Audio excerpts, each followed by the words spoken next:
antifrágeis, mais que vencedores. Sabe, meus irmãos, em Cristo Jesus, você é mais do que vencedor. Você crê nisso? Ou é só da boca para fora que você fala, sou mais que vencedor? Não. Em Cristo Jesus, nós somos mais que vencedores. Amém? Amém, meus irmãos. Você é invencível. Através do poder de Cristo Jesus na sua vida, você é mais que vencedor. Talvez tua cabeça está se perguntando, mas como assim, pastor? É isso mesmo, meus irmãos. Através do poder de Cristo, você e eu somos mais que vencedores.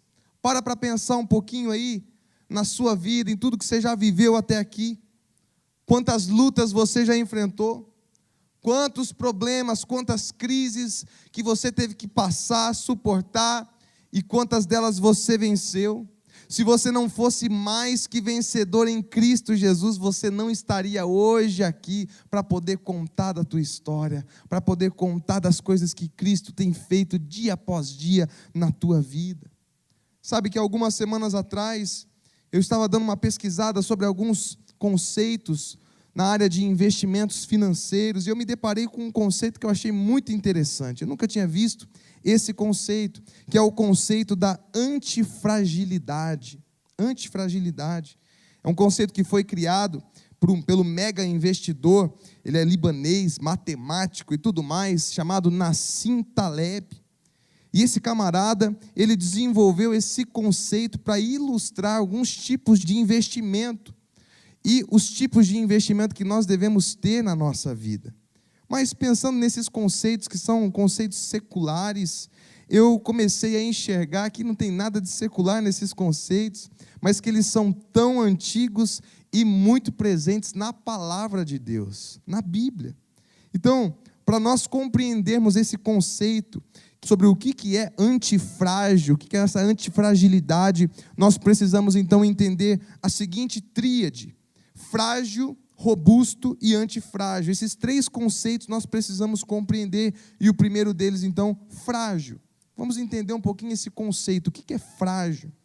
Frágil é aquilo que se quebra, é aquilo que não resiste ao impacto, né, que sofre e então se quebra. Por exemplo, se nós pegarmos aí uma taça de cristal e derrubarmos essa taça de cristal no chão, o que vai acontecer?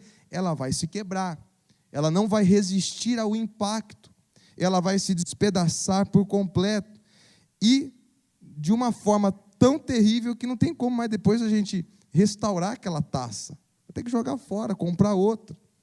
E eu, pegando esse exemplo, trazendo para as nossas vidas, a vida com Deus, nós podemos talvez dizer que que o frágil é aquela pessoa que vive a vida sem Deus, confiando nos seus próprios planos, nos seus próprios desejos. Ela vive voluntariamente e rebeldemente afastada de Deus, perdida nos seus pecados.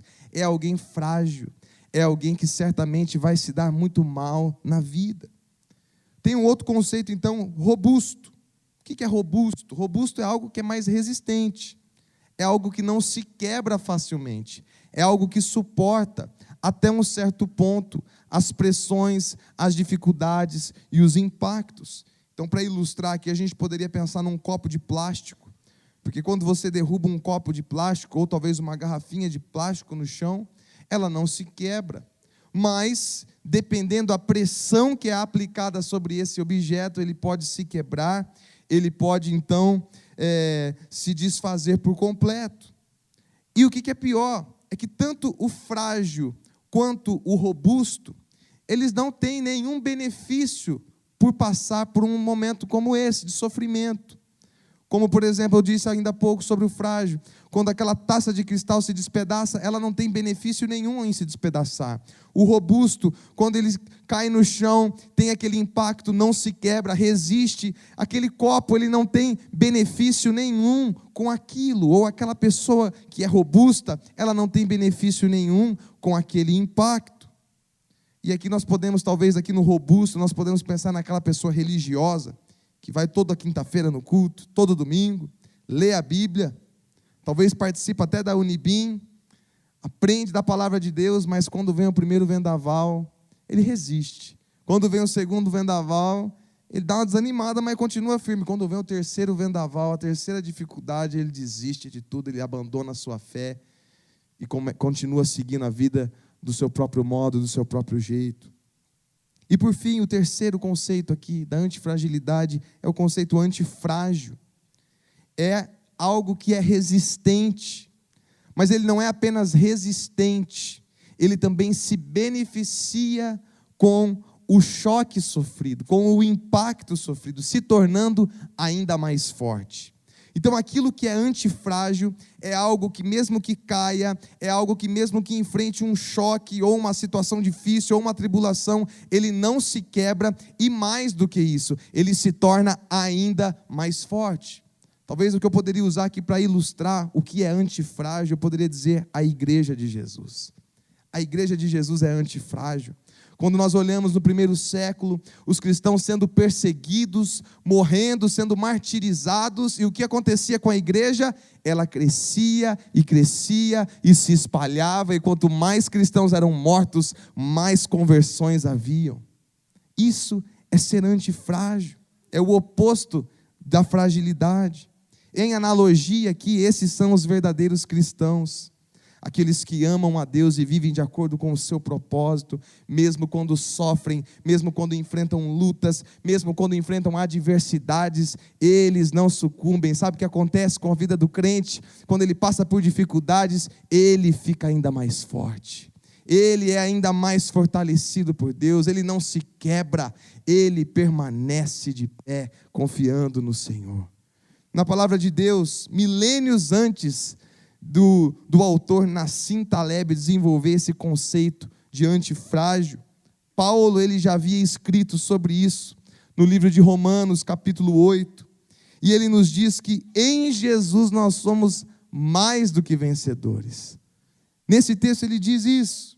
Então nós podemos afirmar que todos nós, em Jesus, somos antifrágeis, porque nada pode nos deter, porque nada pode nos parar, e como o próprio Paulo nos diz, de todos os lados nós somos pressionados, mas não desanimados, ficamos perplexos, mas não desesperados, somos perseguidos sim, mas não abandonados, ficamos abatidos, mas não destruídos, porque nós somos antifrágeis, nós somos mais do que vencedores. Crise nenhuma destrói, pelo contrário, elas nos fortalecem e contribuem de todas as formas para que nós nos tornemos ainda melhores, para que nós nos tornemos ainda mais parecidos com Jesus. Em Jesus, meus irmãos, nós somos antifrágeis, em Jesus nós somos mais que vencedores. Portanto, de acordo com o texto de Romanos, capítulo 8, dos versos 26 até o 39, quero apresentar para os irmãos 3 razões pelas quais nós podemos afirmar que nós somos mais que vencedores. Então, em primeiro lugar, nós somos mais que vencedores porque Deus age em todas as coisas para o nosso bem. Deus age em todas as coisas para o nosso bem, e eu quero refletir sobre isso. Deus ele faz com que todas as coisas cooperem para o bem daqueles que o amam. Paulo, em sua carta aos Romanos, ele esclarece esse assunto. Veja comigo o texto de Romanos 8, 26 ao 28. Da mesma forma, o Espírito nos ajuda em nossa fraqueza, pois não sabemos como orar, mas o próprio Espírito intercede por nós com gemidos inexprimíveis. Gemidos inexprimíveis. Quem é que pode compreender o que são gemidos inexprimíveis, meu irmão? O Espírito Santo de Deus, ele intercede por nós com gemidos inexprimíveis. Nós sabemos muito bem que gemido é uma expressão tão profunda, que você não consegue articular aquele sentimento, aquela emoção com palavras, então você geme, seja de dor ou seja de prazer. Mas quando a gente para pensar que é o Espírito Santo quem está intercedendo por nós com gemidos inexprimíveis, parece estranho, porque se o Espírito Santo é Deus, e por isso Ele conhece todas as línguas, E por isso ele conhece todos os dialetos, todas as palavras, todas as expressões possíveis. Mas quando ele está orando por mim e por você, em você e ao Deus que está em você, ele não encontra nenhuma língua ou nenhuma palavra para expressar. Então ele intercede por nós com gemidos inexprimíveis. E é com essa intensidade, é com essa agonia que ele intercede por nós. Olha só como o versículo 27 continua. E aquele que sonda os corações conhece a intenção do Espírito, porque o Espírito intercede pelos santos de acordo com a vontade de Deus. O Espírito Santo não apenas intercede por nós com gemidos inexprimíveis, mas ele intercede por nós de forma eficaz.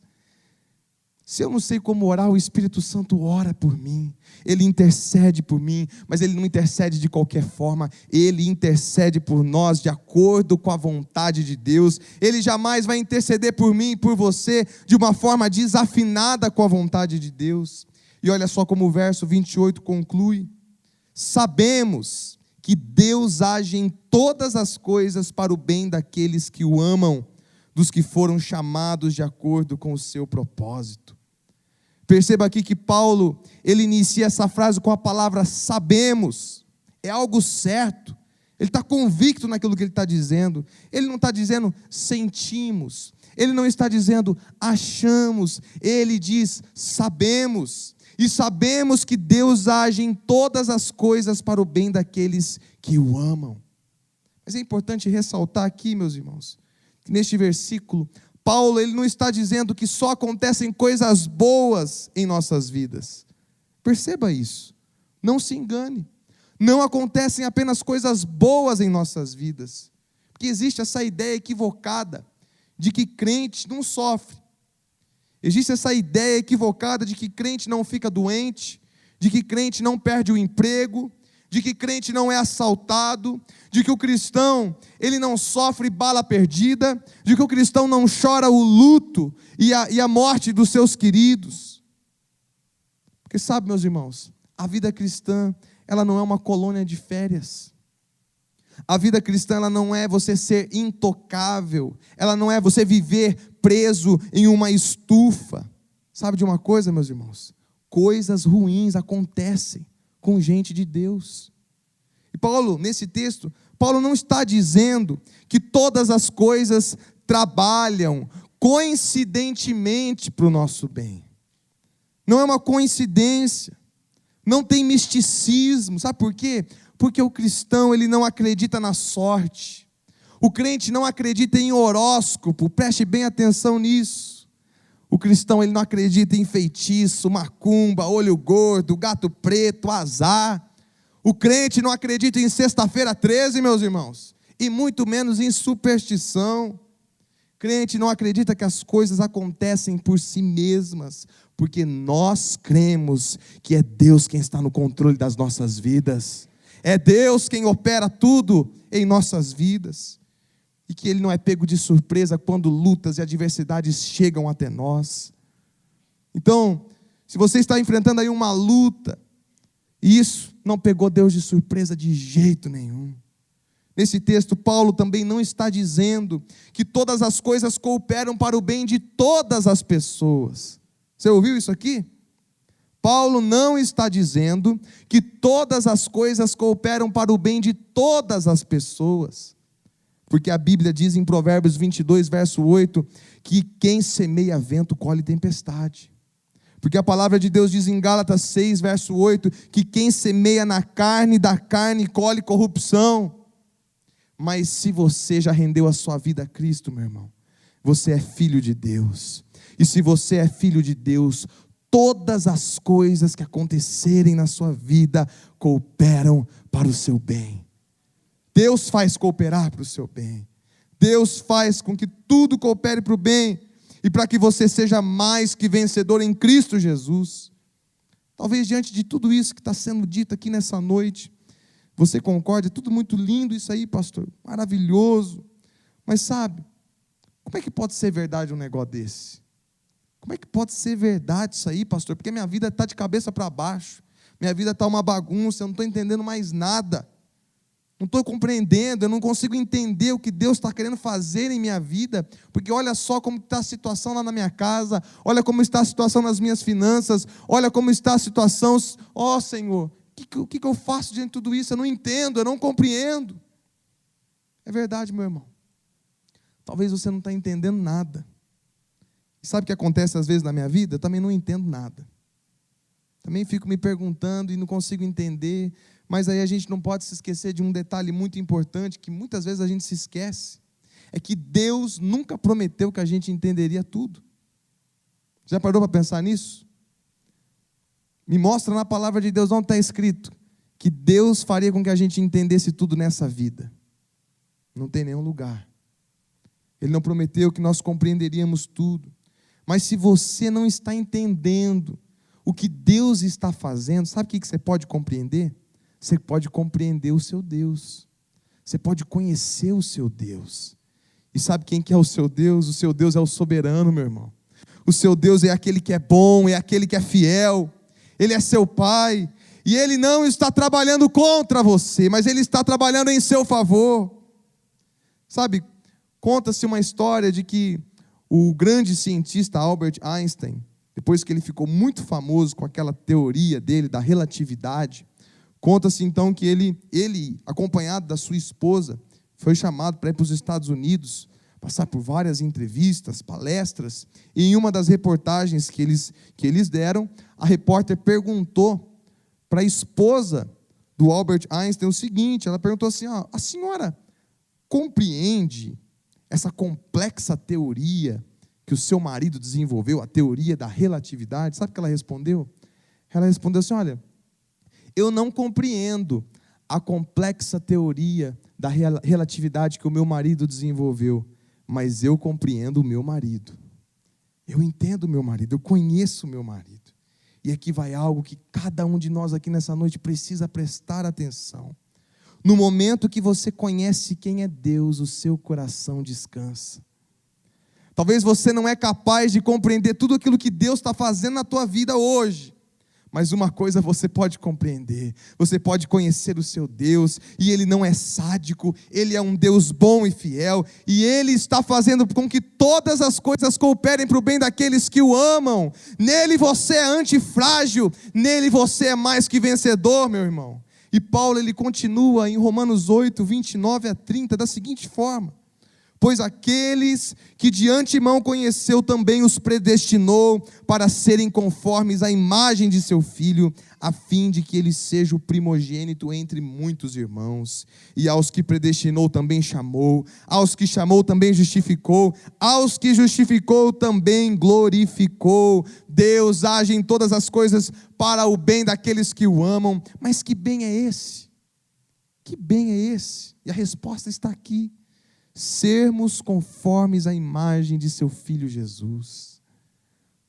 Deus ele vai agir em todas as coisas na sua vida para que você seja transformado à imagem de Jesus.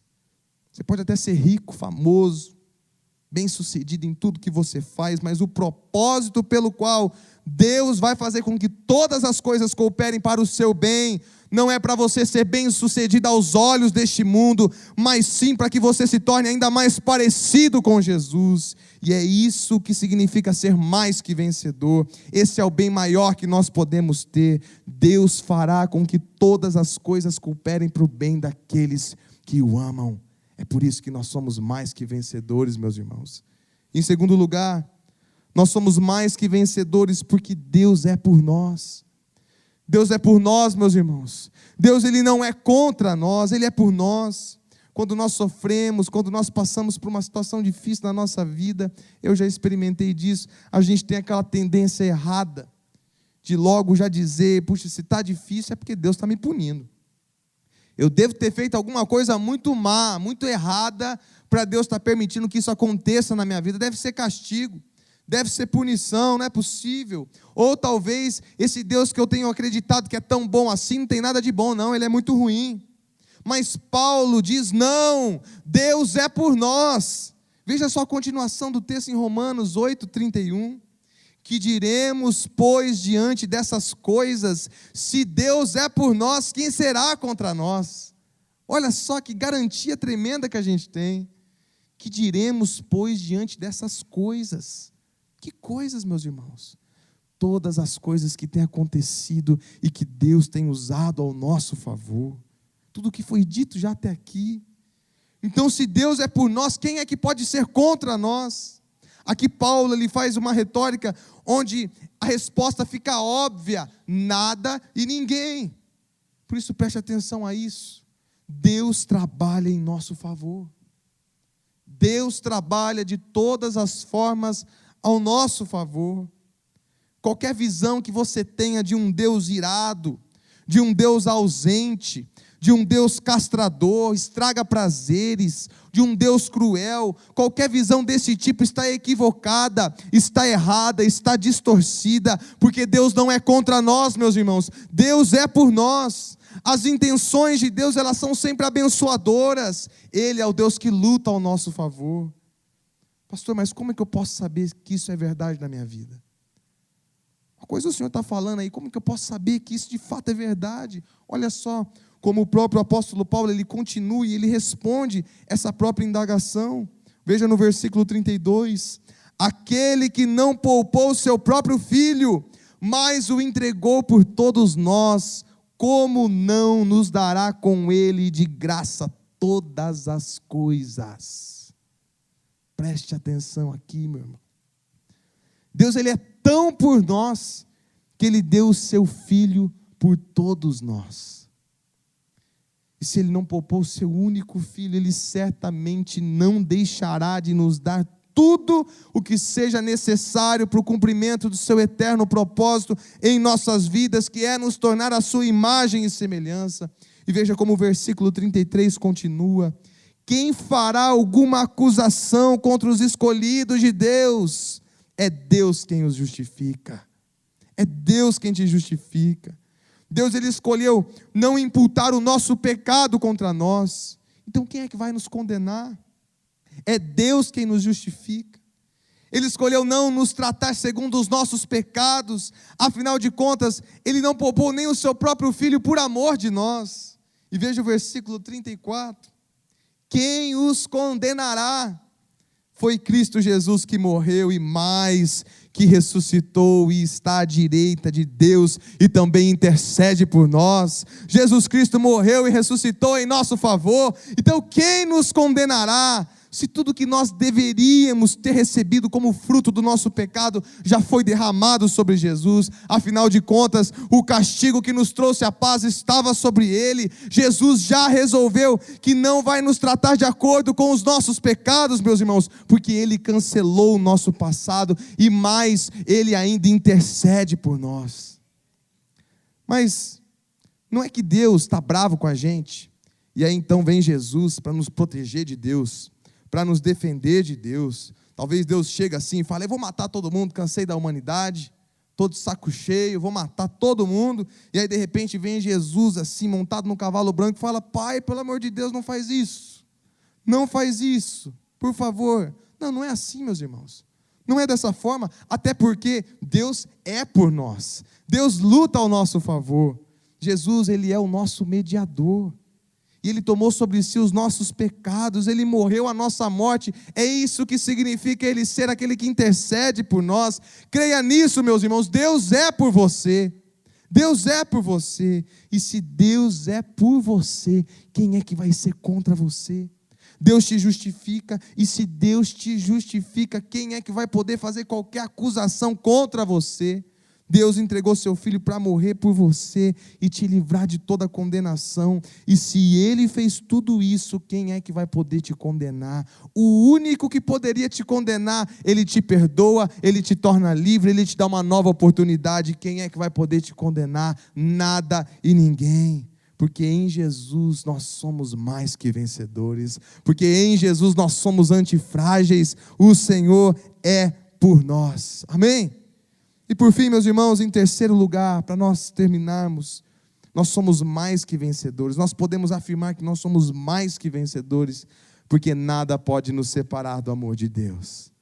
Nada pode nos separar do amor de Deus. Nenhuma pessoa, nenhuma circunstância pode nos impedir de sermos alvo do amor de Deus. A única circunstância que pode te separar do amor de Deus que está em Cristo Jesus se chama nada. E a única pessoa que pode te separar do amor de Deus que está em Cristo Jesus se chama ninguém. Mas talvez você questione, como que pode ser verdade isso aí? Se eu ainda estou sofrendo, se eu ainda estou enfrentando perdas, lágrimas, desespero. Sabe, meus irmãos, não é novidade isso que eu vou dizer, mas nós vamos sofrer. Nós vamos continuar sofrendo, porque nós vivemos num mundo caído, nós vivemos num mundo corrompido pelo pecado. Sabe o que acontece? A sua liberdade de escolha me faz sofrer, e vice-versa. A sua maldade, a minha maldade, o meu pecado faz com que você sofra, e vice-versa. Mas veja só como Paulo ele conclui o capítulo 8 de sua carta aos Romanos. Ele diz: quem nos separará do amor de Cristo? Será tribulação, ou angústia, ou perseguição, ou fome, ou nudez, ou perigo, ou espada? Sabe, meus irmãos, nós vamos sofrer. É verdade que nós vamos sofrer, nós vamos enfrentar tribulações, nós vamos enfrentar angústias, perseguições, fome, nudez, perigo, espada. E como está escrito, por amor de ti enfrentamos a morte todos os dias, somos considerados como ovelhas destinadas ao matadouro, mas em todas essas coisas somos mais que vencedores por meio daquele que nos amou. Nós somos mais que vencedores em Cristo Jesus, em meio a todas essas situações. Aqui Paulo, ele faz um negócio que não se faz, sabe, gente? Porque ele vem e ele nos dá um grande spoiler. Sabe o que é spoiler? É quando chega alguém que já assistiu um filme e te conta o que vai acontecer no final.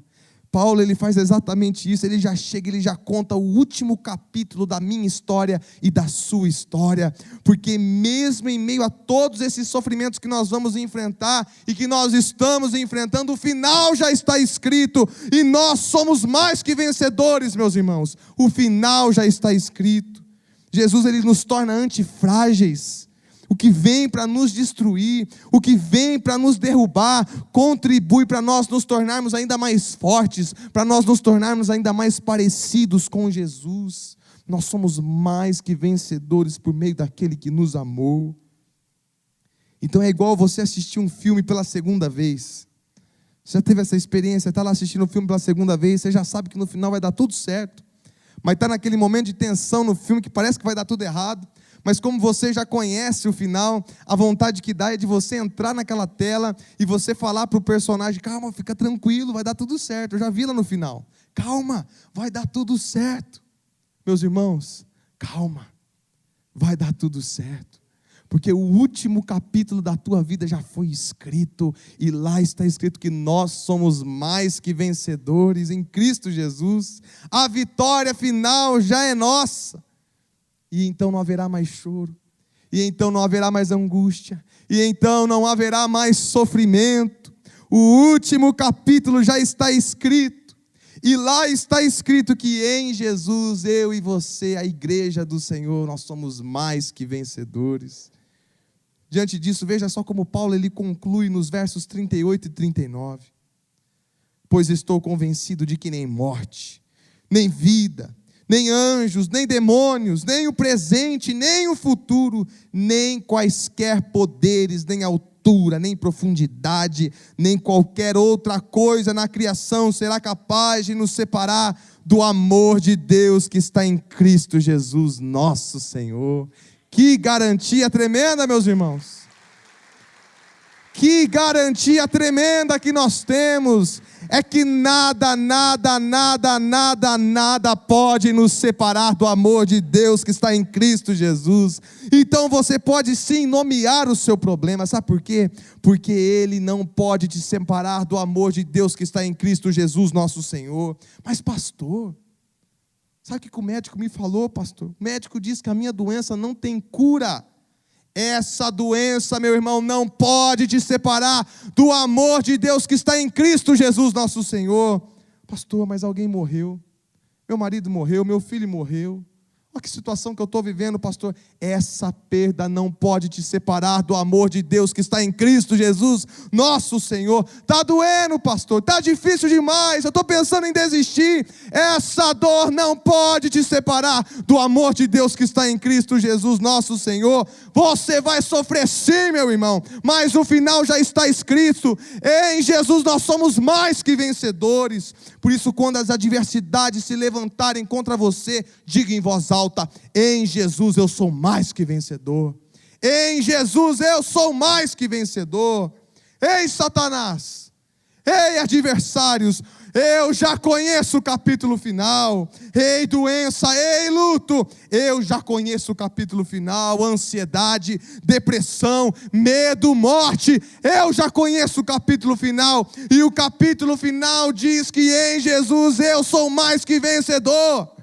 Nós somos antifrágeis, e é por isso que nada poderá nos separar do eterno amor de Deus que está em Cristo Jesus, o nosso Senhor, meu irmão. Não existe garantia maior e melhor do que essa que nós temos em Jesus. Muitos de vocês conhecem o autor Gary Chapman. Ele escreveu aquele livro, As 5 Linguagens do Amor, um excelente livro. E ele conta que, quando ele era criança, ele estava brincando aos pés da sua mãe. A sua mãe estava ali bordando, os trabalhos manuais, bordando. E ele ali de baixo, brincando aos pés dela, ele olhou o bordado pela parte de trás. E ele começou a falar assim: puxa, mas que coisa horrível. Está tudo, as linhas desencontradas, meio sem nexo, sem sentido. E ele então disse: mãe, mas que coisa feia que a senhora está fazendo.